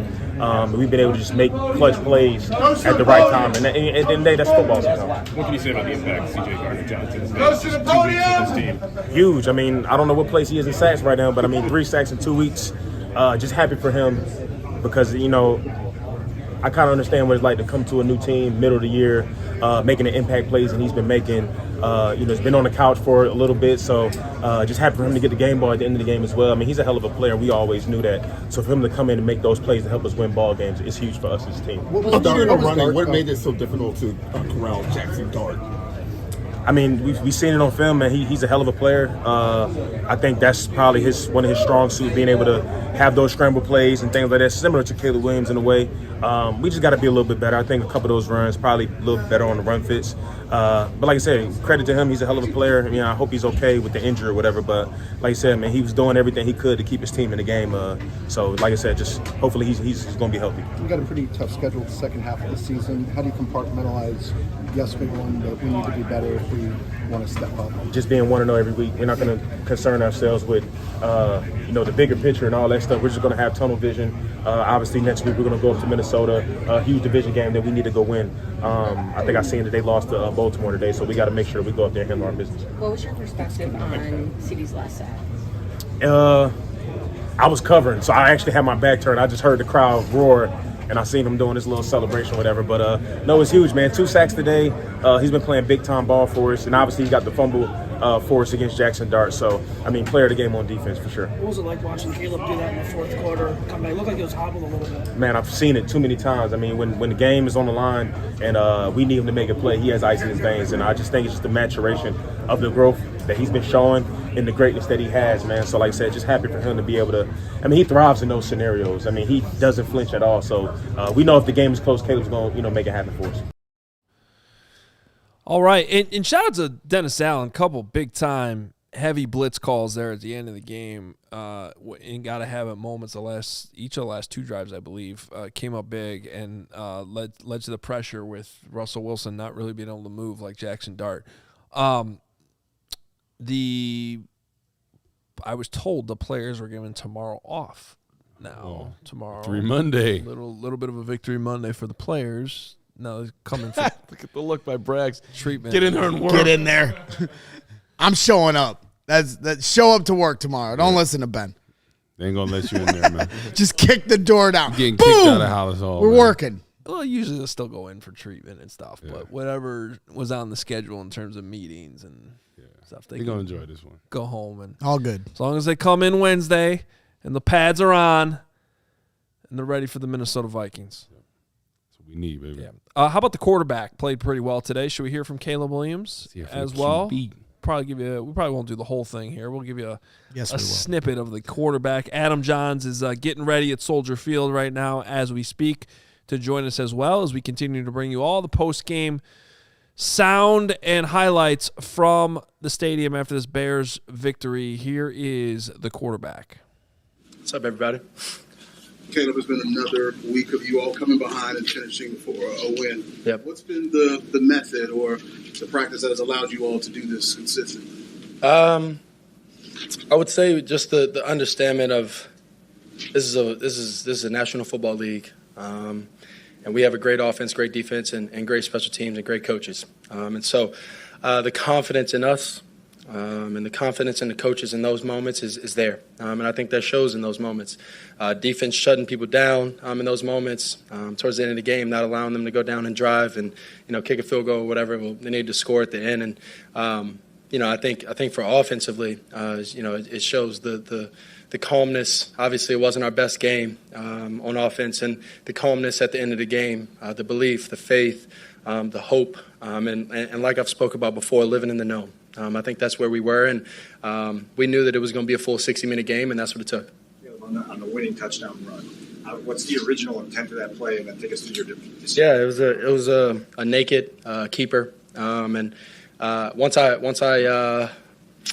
booted around, I saw that Cole got taken by I think a corner, and then from there I didn't see a backer, and so I felt the grass to be able to just keep it and go, and obviously having Cole in front of me helped. And Cole made a great block for us, and just took it up the sideline and scored. When you're down 10 and you take off down the sideline, and they get you down at the 2. Yep. Like you were having a hard time kind of catching your breath there. Yeah, that was a long run. When you're calling the play at the line of scrimmage, what's going through your head, and knowing that kind of in a scramble situation in Baltimore, you had something similar didn't go great. Yeah, score, get the ball in the end zone.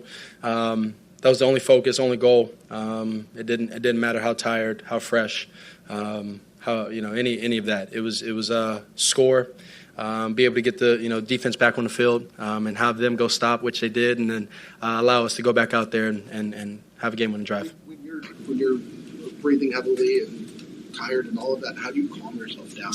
A few deep breaths, and then from there it's you kind of let the moment take over and understand where you are, and you focus and revert back onto your training and things like that. Your ability to avoid pass rushers, especially back, I think Ben called you Houdini. Mm-hmm.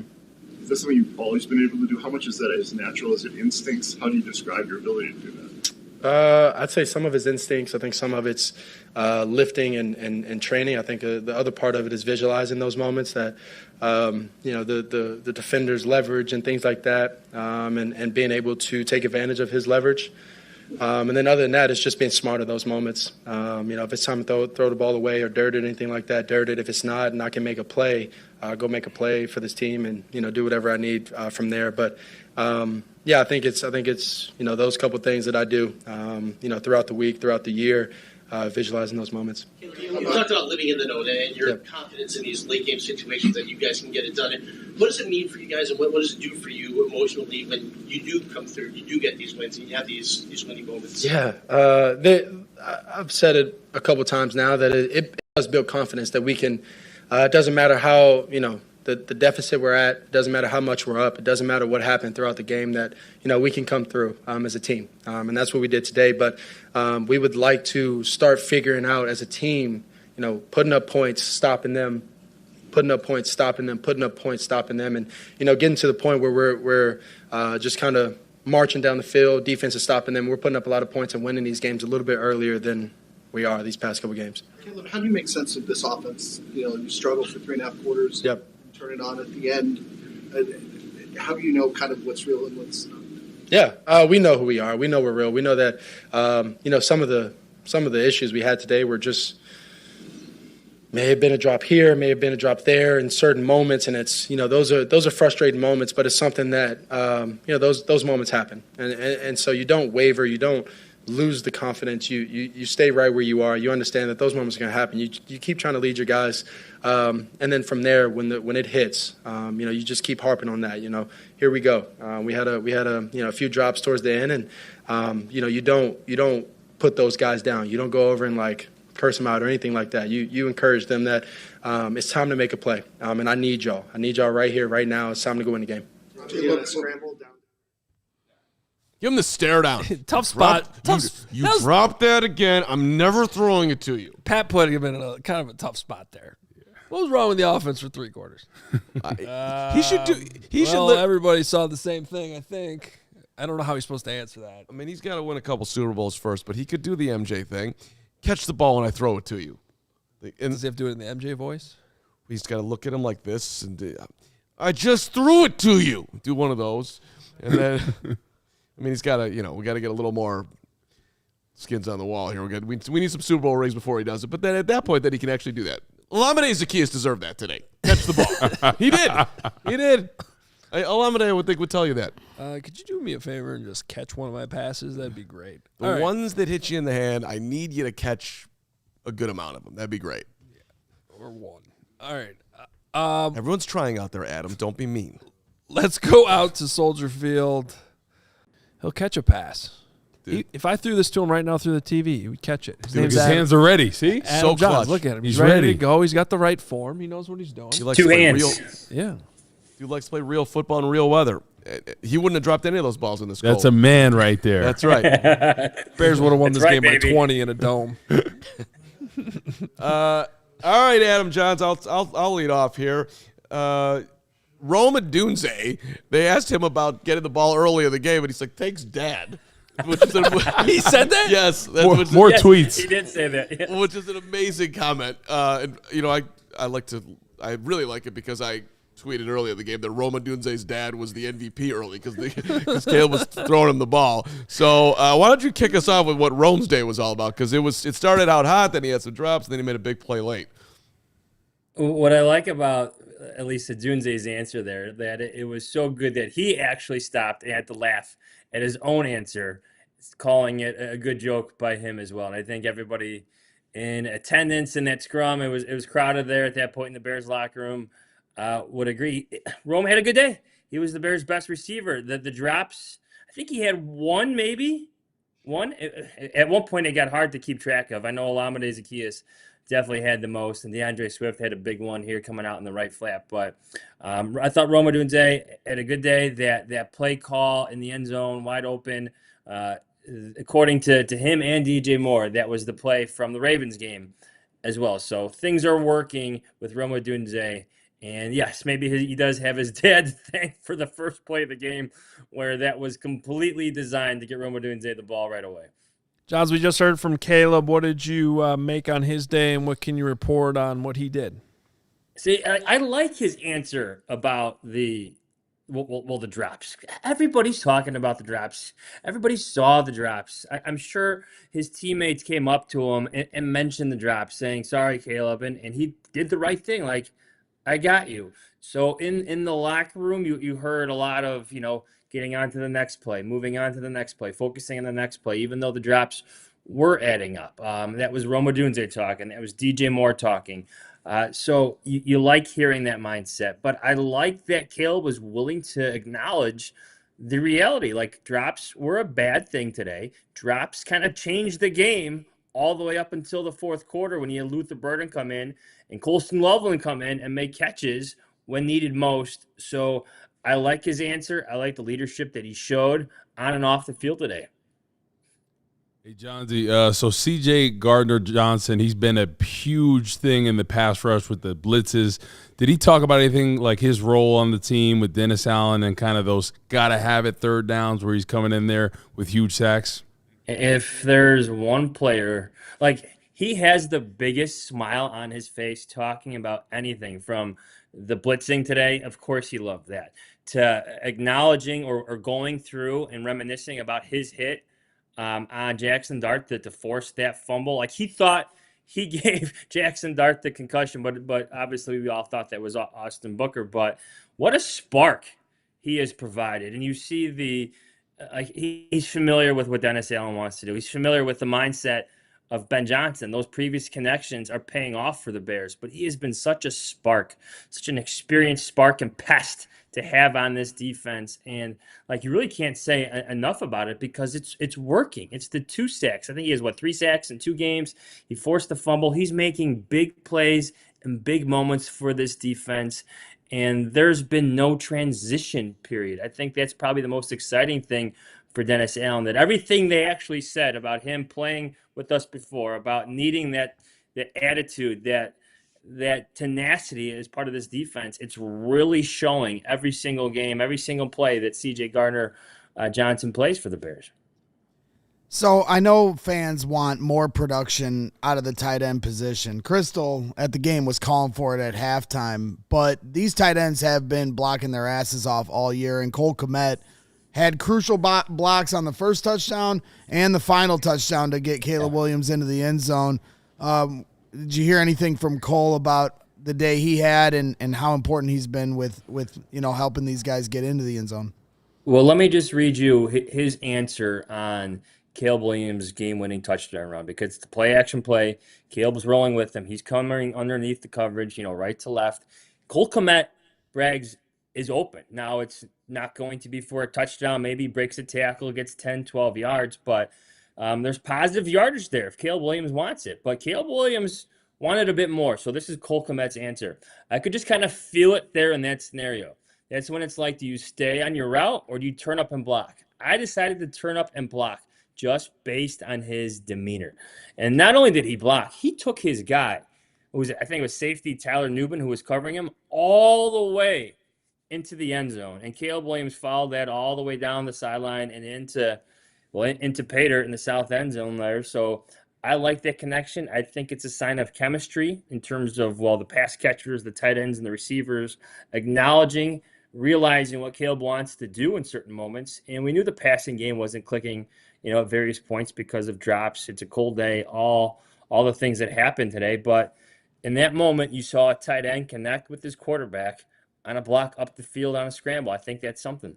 To be fair, though, Tyler Nubin went to Minnesota, so you got to take that into account. Extra point by Hoge, throwing that in there. Cole just been a phenomenal team guy since he got here. I'm sure he'd love to be catching the ball more, but he's also always been very big about the run, and that's how we win. He likes playing physical football. Got to do it right there. Another glue guy, Johnsy. DJ Moore has been doing a lot of the dirty work this year, and he was in the medical tent for a while today. What do you know about his status and how he's coming out of today? We were kind of pressing him a little bit about his injury situation. Pat Finley, our good friend Patrick Finley, was there doing a good job of that. He was right next to DJ, and in our experience, DJ Moore is one of the toughest players that I've covered in recent years. Plays through injuries, doesn't want to leave the game. So to see him spend that long of a time in the blue medical tent and then leave for the locker room, that's disconcerting. That's a problem for a tough player. And then he comes out he's the last player to leave the locker room after halftime. And that's when you knew this was going to be encouraging. He's got his helmet on. He doesn't have one of the warm coats on. He's ready to play. He was making it pretty clear that there was no way he was leaving this game. Wanted to play, wanted to contribute. I think that's just another sign of his toughness, the toughness of this team, because I think Caleb Williams showed a lot of toughness today. A lot of their players did in key moments. But, to go back to your question, Carm, there was no way DJ Moore was leaving this game. It was pretty funny at the stadium. After the first drive in the second half, they put on the Jumbotron that DJ Moore was questionable to return. And he'd already played in the series. No, he's playing. He's on the field, actually. Johns, anything else before we let you go?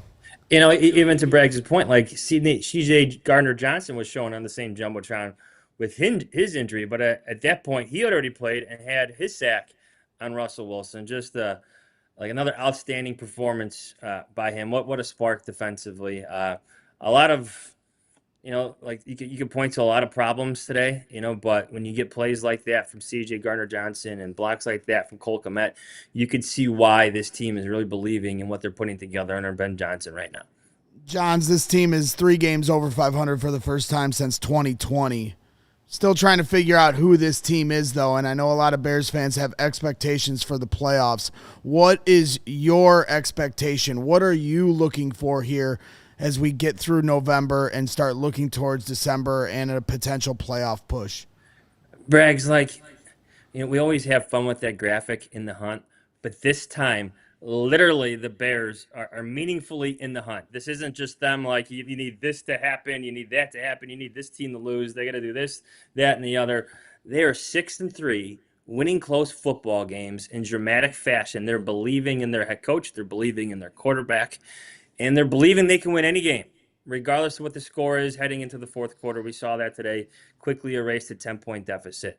They are squarely in the hunt for a playoff spot right now. And I think playing meaningful football and winning meaningful football games in November is an important step in the right direction. Not only like year one Ben Johnson, but for like all the other problems that we've seen this team have over the past few seasons where you've seen them lose games in dramatic fashion. Now they're doing it. They're believing in it. So when you see that graphic of them being in the hunt, it actually means something serious this time. We're going to leave you with a little DJ Moore trivia / information. Do you know, has DJ Moore before today ever had a game in his career where he did not have a catch? What would your guess be? Is the answer yes or no to that? I would say no. Okay, it's happened twice in his career. The first time it happened was his first game as a rookie. They played with Carolina. They beat the Dallas Cowboys, so you're going all the way back to 2018. The second time was 2022, Adam Hoge. He did not have a catch in a Carolina win over Seattle, 30-24, December the 11th. So that was his first game as a Bear. Without a catch. First game as a Bear without a catch. Carm research it's just incredible what I do in the moment. It's really, truly. That's the whole point. We are amazed. It's inspiring, really. Thank you. You know what else is inspiring is this diehard offer for you. Use code JAHNS, JAHNS. You get $36 diehard offer right now to get you going for your first year as a diehard. You'll unlock all of Johnsy's awesome written content, plus 20% off all merch and events like our tailgates, the Hoge and Jahns collection. All that merch is available now. Scan that QR code. Use code JAHNS. And you'll get his post-game column coming up. Yeah. Should I put him on a deadline? That'll be posted by 5:30. 6 p.m. Get to work. He's like, I came here for no more deadlines, damn it. Carm grades. You get that too. You better have your article out before Carm grades, or you're gonna get buried. If you use code Carm grades, you have to pay double. Carm grades will be posted tomorrow morning at 5 a.m. by Patrick Norton because that's what he does. We don't do day of Carm grades. 5 a.m. There's a lot of people in this company that don't sleep a lot. I think Pat sleeps the least. Pat doesn't need to sleep. He's young and motivated. Steven might throw his computer at you. Yeah. For that statement. Oh, sorry. Who made you wake up for Hoge and Jahns at 8:30 on Friday? Oh. This guy's asking me for titles to your X's and Hogs at 11 o'clock at night. He's a force. Johnsy, go right. We'll talk to you in the morning on Hoge and Jahns. See you, boys. 9 a.m. live tomorrow on the Hoge and Jahns channel. So make sure you hit subscribe over there as well. So many fans I ran into at the game coming up saying hi, how much they appreciated what we do. So shout out to everybody, not just at the tailgate, but at Soldier Field. You got names? Kyle the Cat. Kyle the Cat. He came up. We talked a lot. He was sitting a few rows ahead of me. He's telling me how much he loves Mark Carman. And my guy. Anytime someone says that to me, I always take a few steps back. Since you did just at our tailgate today, which was awesome, come out in 2 weeks for the Steelers. It's going to be amazing. Anthony and Dan from DeKalb / Oak Forest, a father and son team. They've been coming out for 4 years now. They were there today. Jacob Seitz, who was a kicker in West Virginia, competed against Bajan in high school. West Virginia. Came all the way. Jacob Seitz Sites was awesome today. Dustin, he's building the Field of Dreams remodel out there in Iowa. Nice. Lives in Epworth, Iowa. It's about a 1-hour drive north of Iowa City. Used to live in Davenport. He was there today. Dustin, I love talking with you. He was with Jana and Josh and his wife Miranda, who are all amazing. Scott and Lindenhurst, Justin in Kenosha. Max in Northbrook, I don't believe he actually was at our tailgate, but he came to our tailgate to say hello, and I believe he ate our food too. So our security, we gotta work on that. We're watching you, Max, but thank you so much. Shout out to Max who snuck into our tailgate. Yeah, hey, got barbecue, got some rhythm. We're not exactly. We don't have bouncers at the door here, but we don't. We actually do. Yeah, we actually do. So in the future, you can't do that. Well, don't do that because we have high integrity people. I'm who just like inviting everybody. Hey, There will come be for free next week. 700 people at the tailgate in 2 weeks. I'm gonna be security next time. I'll tell you what. They All right, ain't getting in there for free. And that is part of the whatnot of the diehard. Yeah, the whatnot. There's the whatnot. And I part. do have to shout out John, who has come to every single one of our tailgates Took at you the to the corner game of today. Wabash and Cermak. He hooked me up and Crystal up with the tickets to the game. That was really nice of him, and he's somebody that's come to every single one of our tailgates. So shout out to John. I certainly owe you. And shout out to the Mahalskis and my guys, the BM5 tailgaters on the backside. Every single game for tailgates, home games, they help me. They don't have to. They already have their tailgate set up at 4 a.m. They're the first people in the lot every single week, and yet they always lend a helping hand to our crew. And we had all-star crew. Sales guy Jim and Lori. Sales team killed it today. They were squeegeeing water on the backside out the gate. We were setting it all up. I mean, it was an intense day, another weather day. So there was just there was a lot of helping hands. Jake obviously killing it with the wristbands and everything. So just everybody that helps put the tailgate together and everybody that came out to the tailgate 2 weeks from now as the Bears take on Aaron Rodgers and the Steelers. The party will be jumping at the corner of Wabash and Cermak. So make sure you go to allchgo.com/events, and maybe I'll try to make Corey Wootton get there. Okay. I'll do that. Security. Yeah, we need the bouncer. No white tees if you try to sneak in. I do have one shout out to Greg though for teaching the Giants punter that shank. Oh. Looked like the time you played him at Black Sheep. I don't get it. Where you lost. And You know how you shank your golf shot? All right. See, I didn't get that because I shot at 87 one time in Medina with Sam. Hey, I'm going to get my shots in as much as I can because it feels like by golf July seasons. of next year, you're going to be whooping me by 10 strokes. We'll see. Yeah, I got my money on you. You're going to beat him. You know, it's an ebb and flow. Every year's different in golf, but we're not focused on golf. We are focused on Actually, we are focused the Chicago on- Bears. You doing game balls, Hoge? What do we got? Nope, we got Cole Kmet. Oh, we got Kmet. Okay. Great. Okay, let's hear from the Bears. Let's hear from the Bears tight end alongside Matt Zahn from CBS, who I can see here, who's got a very stern look on his face, as Zahn is wont to do. Cole Kmet in the Bears locker room. Great. Just with you guys that you're winning games now that you guys would not have won last year or maybe even the year before. Do you agree with that as a point of progress for you guys? Well, I mean, it's what's happening. Yeah, I mean, I think I look at games in the past that we've lost since I've been here, and a lot of these we would have dropped, and but now we're finding ways to win, and that's what you're gonna have to do this week. So I mean, that was a big one for us. 2-0 in November. I think kind of the sentiment is the season really doesn't start until November hits, and 2-0 now. And look, we all look at our schedule. We know that we got kind of a gauntlet of games coming up here, and I think we're all really excited about it because it's a chance to really prove that we are a good team in this league right now. You said you could feel when Caleb's mentality went from pass to run on the touchdown. Just what does it take for you guys to be thinking alike? I still think that's a work in progress, honestly. Sure. I think that's sometimes where we don't connect on maybe some of the scramble stuff here and there, and those are things that we got to continue to work on. But I could just kind of feel it there in that scenario, and that's when it's like, do you stay on your route or do you turn up and block, and decide to turn up and block just based on his demeanor. So that's good.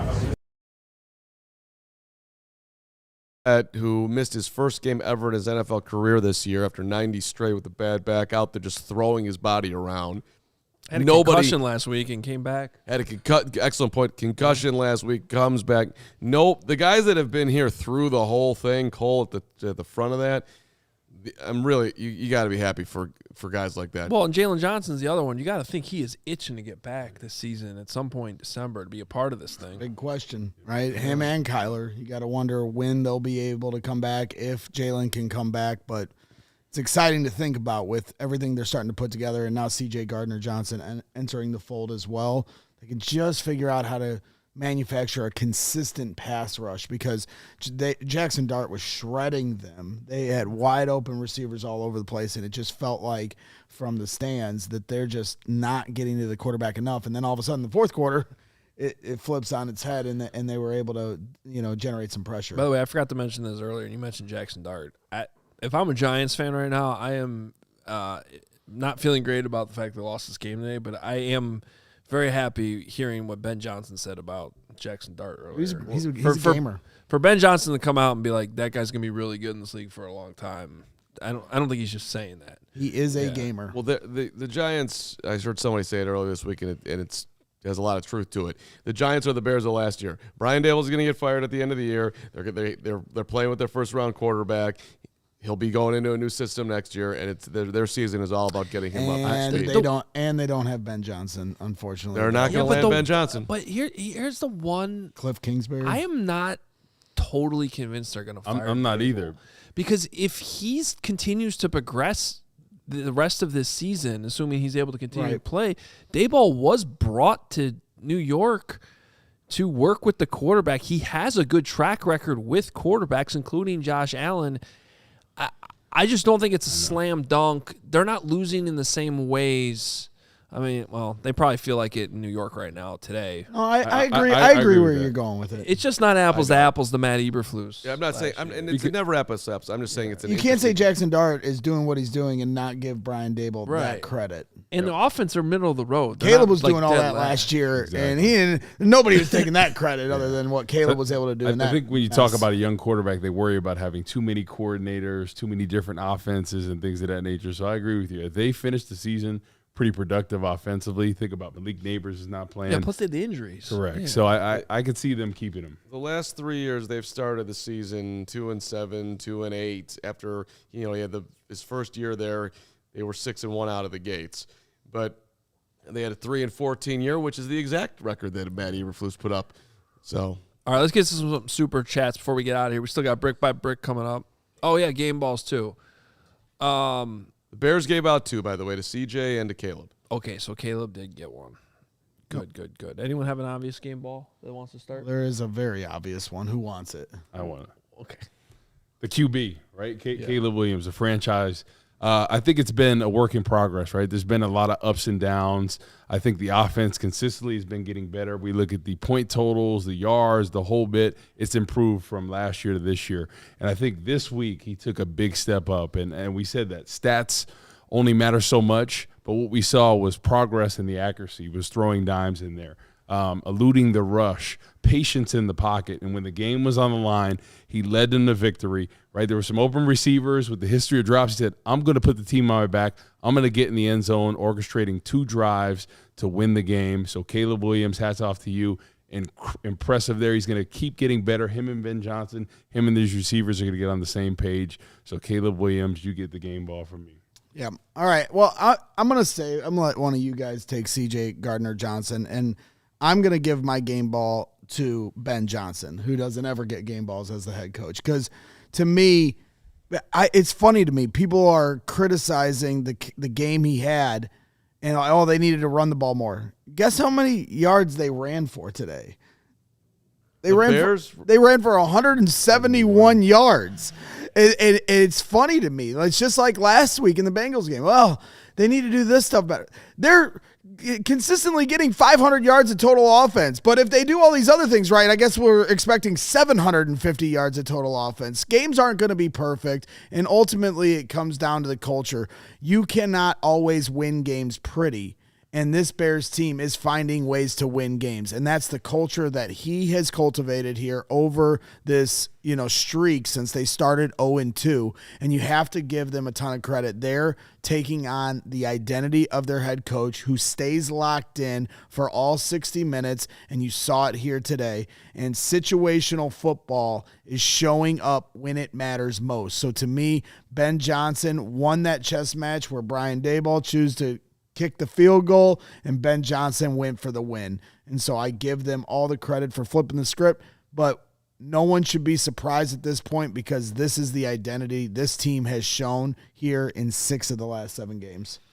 You should add in there the Bears for the first time this year, I believe, won the penalty battle. They had 3 for 25. The Giants had 10 for 69. We've been on the short end of that all season long. We went from 10 a couple weeks ago to 7 in the Bengals game, now down to 3. There you go. 3 penalties. Keep it going. I'm going to be very specific with mine on a day where not many receivers were catching the football, and one play after Rome Odunze had his drop that we all felt like he should have caught.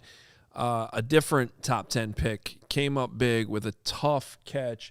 Caleb doing his jump man, crazy throw, so you can't expect it to be right on the numbers. And Colson Loveland kind of turned back just enough, made a nice catch behind him with his hands. Was not easy, but it was a big play. That was on 3rd and 10 from their own 26 at that point in the game. Let's see, that was before they scored the first time. So they probably have to think about going for it in that situation. On 4th and 10, backed up in their own territory if he doesn't make that play. That was an enormous play in this football game. It was the type of play Caleb's receivers were not making. And for Loveland to come up the way he did last week, clutch, and do it again today, Colson Loveland gets my game ball. All right, so you guys are leaving me CJ. I'll give a couple honorable mentions beforehand. Luther Burden with that huge catch in the fourth quarter. That was a big-time play. Luther had a good day coming back here. 3 catches, 51 yards, all on 3 targets, catching the football, being physical. We all want to see more from Luther, and I think we will. Dennis Allen dialing up the blitzes here, which is where we could land with CJ. CJ led the Bears in tackles today with 9. 7 of them were solo. He gets the 2 sacks, so the 2 tackles for loss, the 2 QB hits. But this guy has been a huge blessing to the Bears, and they needed help. Plays with energy, fits perfectly with Jaquan Brisker, who also gets an honorary game ball. Brisker playing very physical out there, and seemingly he's staying healthy here. I was a little worried about one of the hits that he was going to have to leave the game. But so there you go. CJ Gardner-Johnson, you've landed in Chicago. You're making an impact, and they wouldn't have won the game today without you. Please hit that like button. We'll sneak in our big money super chats here on the way out. Brick by Brick after show is up after us, so we are far from done here on a big day at CHGO. We just also had a Blackhawks post-game show earlier with the Hawks getting a big win. Strong road trip for the Blackhawks. Let's see. We go. Let's get the Scroat in there. Just never say that again. Why not? No. Mark Scroat. That's you said the Scroat. Like Grody. The Scroaty. It's probably Scroty. Okay, Scroty. He said get the Scroat in. It's time for the Scroat. No, it's not. It is. It totally is. I'll read it from my guy, Scrote. $20. Need to start putting these games away sooner. Clean up the drops and penalties. But Caleb is him. Can't wait to see you all for the Steelers game a year after my first pregame for the Pats game. Scroty, we will see you there, my friend. I can't. It's going to be amazing. I can't. Get with this guy. The Scroat. My guy. I'm not mature enough to handle that. Clearly, but I am. Yeah. And I could add on to it, but I won't because you guys couldn't handle it. I won't say anything about Keep yapping, and Scrotum's going to see you at the tailgate. the full Scroat. I don't think we'll do that. Tim Mojeski, $50. Can you say franchise quarterback? We got one, boys. Cardiac Bears. Happy late birthday to my dad, Mark. Love you, boys. Happy birthday to your dad. Happy birthday, Mark. Happy birthday. Every time we get a happy birthday, that Mark Scroty. Oh, happy birthday. Happy birthday to everybody and to the Scroat. That's right. Okay, that's enough of that word. Dr. Bunny's in the chat, $10. Kelly Witten. Corey, I missed you. I cannot keep having these 3-hour heart attacks. Happy for the win, but let's tighten up moving forward. Love you guys. Bear down. I will right here. I'm up for the heart attack the rest of the way. Let long as they win, man. We'll do heart attacks every week. Jesse's got a $20 super. The Bears. Semper Fi. Semper Fi. Great win. Okay. 100 from Huss. Another one? Huss. He's bringing the supers all day long. Huss. Did you just... You were doing it backwards. I was trying to see. I was playing with it. Doesn't know how to. Carb, you put it in backwards? You gotta be creative, Hoge. Never. He's running out of all that hot air. Never take all the options off the table. Why would you do that?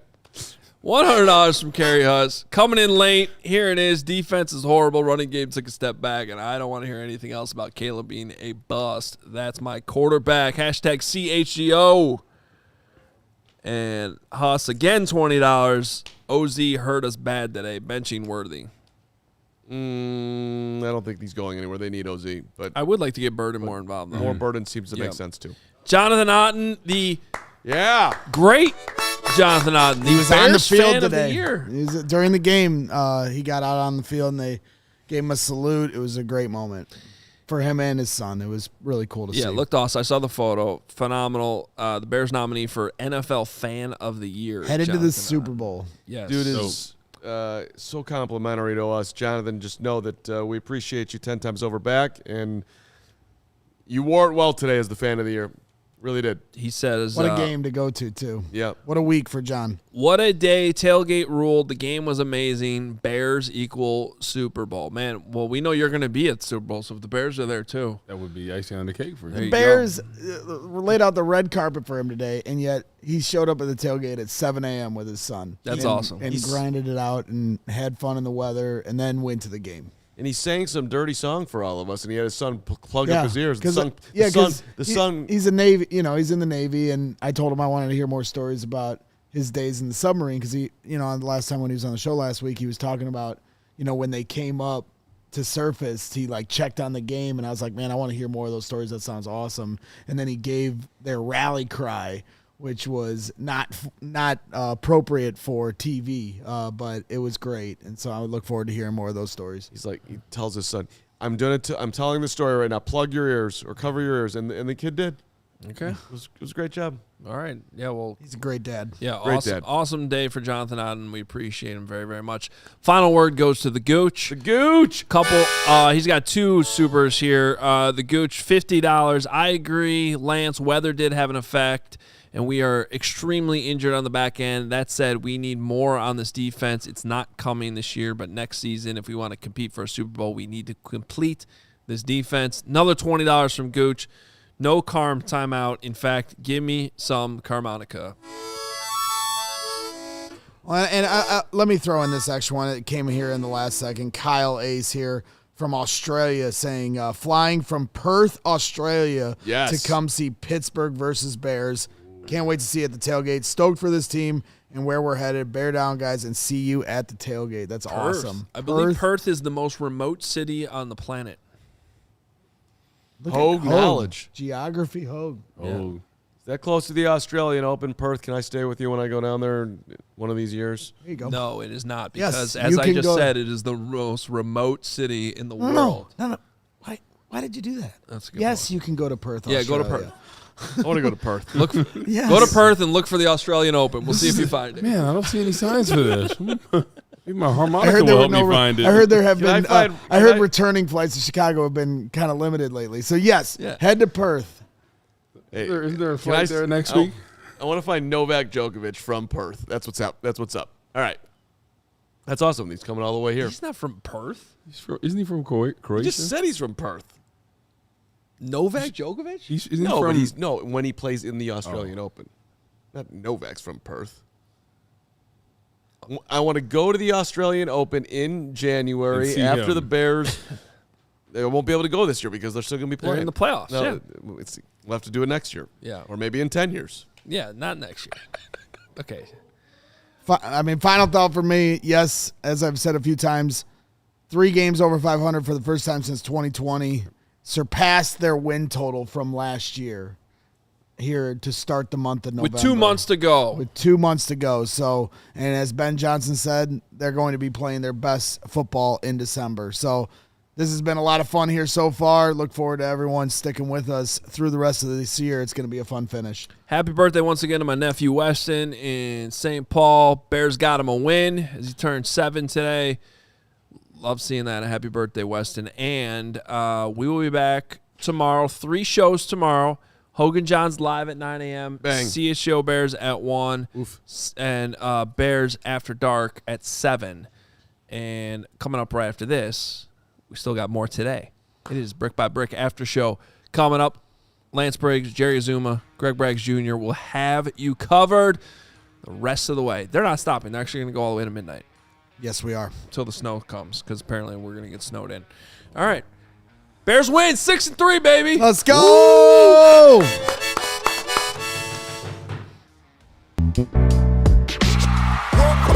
We all silly like the mayor.